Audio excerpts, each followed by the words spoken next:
the most famous Slovene animal? I think this is the sentence that's very good as a start of our 6th Slovene lesson.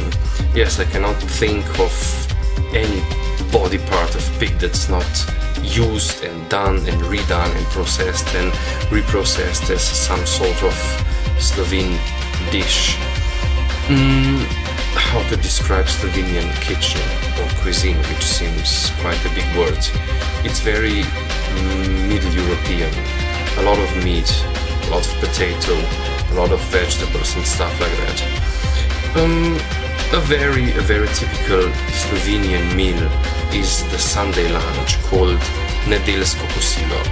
The first dish, of course, has to be beef broth with noodles. Then the second, the main course, is any kind of meat, and a side dish is pražen krompir, which is sauté or fried potatoes.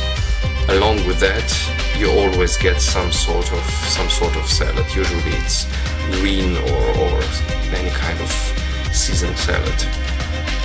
Then in Slovene kitchen there are also various stews.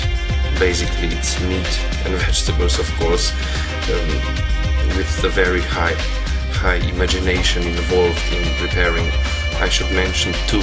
The first one is jota, which is cabbage with beans and meat, and the second one is ricet. I think the easiest way to describe is using the English translation, which is pot barley. The thing I do like, and it's also quite typical for Slovenia, are žganci. It's hard-boiled buckwheat mush.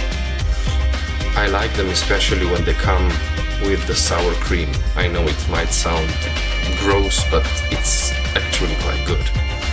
And of course the sweets. There's a number of sweets here in Slovenia, but I will just mention the most famous one. It's potica. It's rolled dough and the filling is made of walnuts, raisins, sometimes chocolate, and also some rum to add some spice. So I hope you got image of how Slovenian kitchen looks like, and some of you might just as well know that I'm slightly obsessed with anything Italian, so I think you can make a pretty good guess that very typical Slovenian dishes and meals are not very often in my menu. So